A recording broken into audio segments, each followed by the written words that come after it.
What's going on, everyone? IBG here, Coach Stevenson Tyre, back for my Week 5 Team Builder and post commentary for my battle against Patrick, coach of the Austin Alolan Marowaks. Now, I have to apologize again because, one, I am doing a Team Builder and a post commentary again, and last time I said I wouldn't be able, that was the only one I was going to do. Well, apparently I went against my word and decided to do another one because I'm a bit behind and I don't know if we are getting a week to fix up our week battles.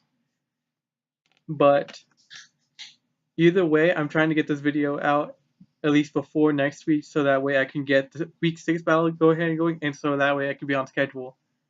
But anyways, let's just move on. Just to look at his team does have a lot of threats. It does have a lot of offensive pressure, but not much of defense. There's like a few, but let's just go over it. He has Manaphy, Tapu, Koko, Breloom, Empoleon, Mega Aerodactyl, Nidoking, Comfey, Espeon, Escavalier, Typhlosion, Scrafty, and Articuno. If you haven't checked that out, if you want a repeat of that same team, check that out in the description below. Now, ahead of time, before I'm going to say this, I actually did not know Scrafty was on his team, mainly because the docs did not change. And he apparently, I had asked him during the battle because I already had the battle already done. He had said that he had free agency Scrafty in place of Minior, which he had previously. So what I see on the docs was Minior, and then I expected that on Steam, but no, he had Scrafty instead. But it didn't matter since it's just like a little change, so it didn't really bother me much. Like I said, he has a bunch of offensive pressure, but he is lacking a bit on the defensive side. He does have Empoleon, a possible Manaphy, a defensive Manaphy. We know Comfey is defensive, and possibly Scrafty, and then Articuno is especially bulky. And then aside from that, the rest of the team is all offensive. Tapu, Koko, Breloom are really big offensive threats. Aerodactyl is really, really fast, and Nidoking hits hard with that sheer force. With its sheer force ability and any sort of move that it has. And gets a bunch of coverage, mind you that. Espeon can pull out either way into offensive defense. Escavalier, same thing. Typhlosion, just really scary if you use it right. Scrafty can be both offensive defense, and then Articuno is especially defensive. Anyways, let's just get a look at my team. First off, I have Cynthia the Garchomp, Choice Scarf, because that's what I've been running the whole time. Been running throughout most of the season. I did run Dragon Claw and Earthquake, mainly for stab. Does good around a good amount for his team. Rock Slide I do have in place for the Aerodactyl. I did bring it for that Minior, but it's not coming. Later did I not find out. It is for Typhlosion if I didn't want to lock myself in Earthquake, and it definitely just destroys Articuno right then and there. And then I do have Poison Jab. It's very good for Tapu Koko because it's good to have that fairy to move to hit fairies, and then it also hits Breloom very hard as well, not to mention. And he also has that Comfey. If he decides to bring it, I'll be able to do a bunch of damage with that Poison Jab and possibly poison either one of his Pokemon. Next up, I brought a really weird set. We have Forecast and Thunder here, and I ran Assault Vest because this thing is the main Tapu Koko counter. I believe it only takes like 40 from Dazzling Gleam if he's running Life Orb. And I do take any sort of electric hits and just like eat it up as HP. And then if he decides to bring like a coverage move like HP Ice, HP Fire, then I eat that up as well. I did bring Thunderbolt, Hidden Power Flying, Sludge Wave, and U-Turn. Thunderbolt and Hidden Power Flying, mainly just stab moves. They cover against most of their team.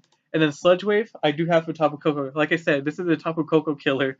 I know it's a very essential mon to its team, and I'm out to kill it instantly, or to knock it out instantly, I should say. And then it's also there for Comfey if he decides to bring it.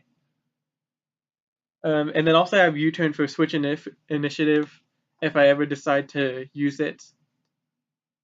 But it's like normally running like a special sweeper and then having the Assault Vest in place just to take those Tapu Koko moves, like Dazzling Gleam. Next up, we have extensions of Blastoise. I'm running like the normal bulky special attackers, special super set. Scald, Aura Spear, and Dark Pulse. Scald, Stab, burns anything when it gets a chance. Aura Spear, good coverage move, especially for that Empoleon, if it decides to bring it. It is that special wall, and possibly is one of the few things that take a special move, or the Scald, aside from maybe like Comfey or a special Espeon. And then I do have Dark Pulse for that Espeon, like I said, that I just briefly just said. And then Rapid Spin, if you decide to have like a lead rocks Aerodactyl, I did bring Rapid Spin just for that, so that way I won't get riddled by rocks. And Forecast won't be taking 25% from the rocks. Next up, I brought Crazy Art, and for the first time in forever, I'm actually bringing something else that's not Assault Vest. I'm actually bringing a Friggy Berry Gluttony set. With Gluttony, I used a berry whenever I'm at least half health or less, and that Friggy Berry restores half of my HP. So if I'm dead on at half HP, so let's say I'm at 207, I'm back to full health instantly. And so that, and then I have Poison Jet, Knockoff, Main Form Stab. Knockoff is very essential because it's good for knocking off any sort of items that come into play. Rock Slide, I do have for that Aerodactyl. I do also have it for that Minior, which I thought he was going to be again. Rock Slide, I just bought for those for 3 Pokemon, the Mega Aerodactyl, the Typhlosion, and the Articuno. If you ever see a rock move, those are the 3 Pokemon I bought it for. Sadly, I didn't bring Minior. And then Shadow Sneak, like, I always bring priority, want to bring priority because it's very essential. You can never go wrong with it. You could bring a coverage move, but then again, you're this slow and you have this much attack. You might as well bring it on priority. And I'm being heavy the Snorlax, Snorlium Z with Thick Fat because we're taking them Fire and Ice moves. We got Giga Impact, which allows us to use that Snorlium Z, the Pulverizing Pancake, if I may add. We do have Return, and we decided not to go for Giga Impact. We have Earthquake for coverage against that Tapu Koko, no matter what set he runs. It's also good for against Empoleon, Nidoking, Typhlosion if he decides to bring it. And then I also have Thunder Punch. If I don't want to use Earthquake and might want to go for like a safer move, predicting like maybe a Swift into Aerodactyl, I do have Thunder Punch for that. It's also good, mainly for Empoleon. I do have it for Manaphy as well, and for that Articuno.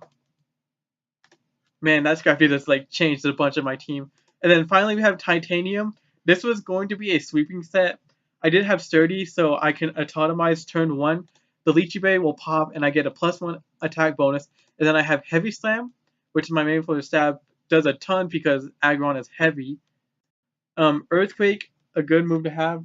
Hits Koko, hits Nidoking, Typhlosion, all. And then I have Thunder Punch. Basically, Earthquake and Thunder Punch I ran on both Heavy and Titanium because of the same Pokemon.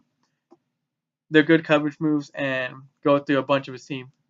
So now that we're done with the team builder, let's just move on to the replay. And looking at his team, of course, I didn't expect that Scrafty, like I've been saying multiple times. But I did expect the Tapu Koko, the Aerodactyl. I did expect the Typhlosion, but I didn't expect to skip the Articuno, and I like sort of have my thoughts on the Escavalier, but I thought that Manaphy was going to come.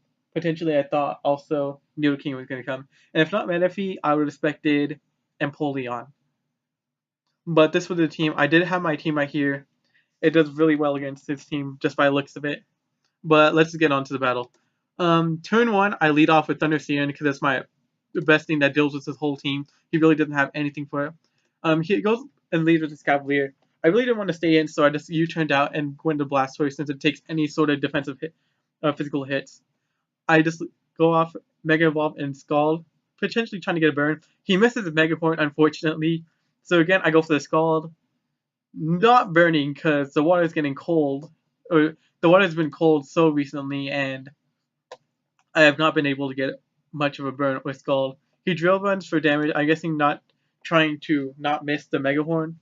So he goes for drill run, and then I just knock him out with Scald next turn. He brings in Tapu Koko, and this is the finally time where I can bring out Forecast, take the first Dazzling Gleam. Next turn, goes for Dazzling Gleam again. I take it again and blow it away with the Sludge Wave.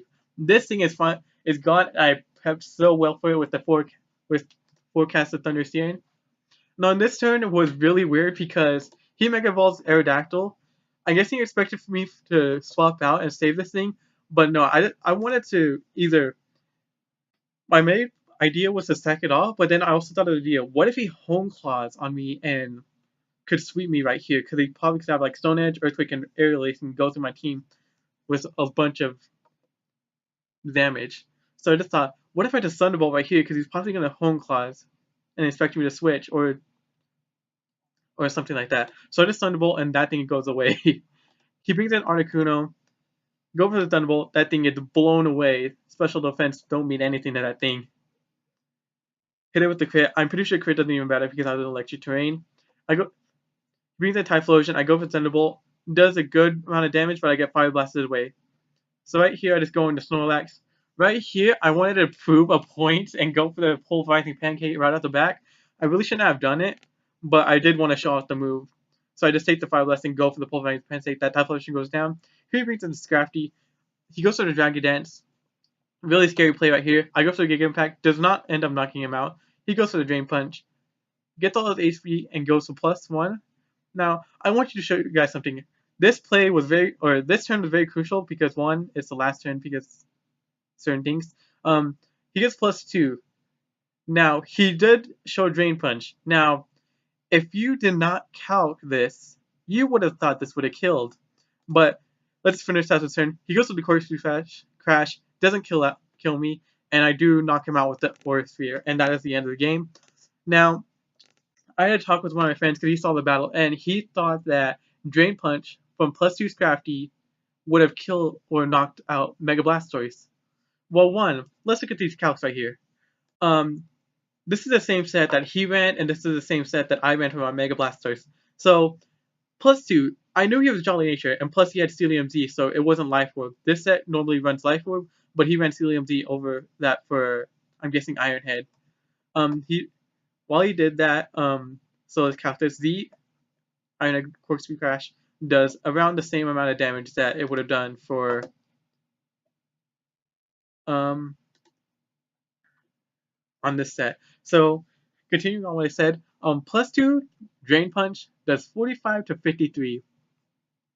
Let's go back to that turn, last turn. Okay, we're on the Snorlax play. Drain Punch Snorlax, going back to it, recovers enough health. +2, I bring in Snorlax. I bring in Blastoise. Right here, I'm at 56%. This shows that it does 45 to 53.3, meaning that only does 53 since damage rolls go down instead of up for some reason. And of course, it would have done the same thing if it didn't round up. So I would have lived on a very sliver of health. He probably would have recovered up to full at that point. But even then, I had Aura Sphere right here, which does 96 to 114. And 80% to KO. Even if I didn't have that, even if I got in the beginning a low roll and not killing this thing, I had Garchomp in the back, so I really wouldn't have lost this match. Because it was only at +1 and not +2 speed. I think even at +2 speed, max speed, Jolly, I still think Garchomp would have outspeed. Don't quote me on that. But I just ended up knocking him out. And that is the end of the game. Right there. Good game for Patrick. I'll leave his channel link down below. Finally, I can put somebody's channel link in the description. Because the last two don't have channels, unfortunately. The last two people I battled don't have channels, unfortunately. But anyways, guys, I hope you enjoy. And we'll see you all in week 6 where I do get to battle my next opponent. I believe my next opponent is Jeffers, coach of the Kansas City Kangaskhan. So be looking out for that. Anyway, guys, I hope you enjoy it, and we'll see you all then.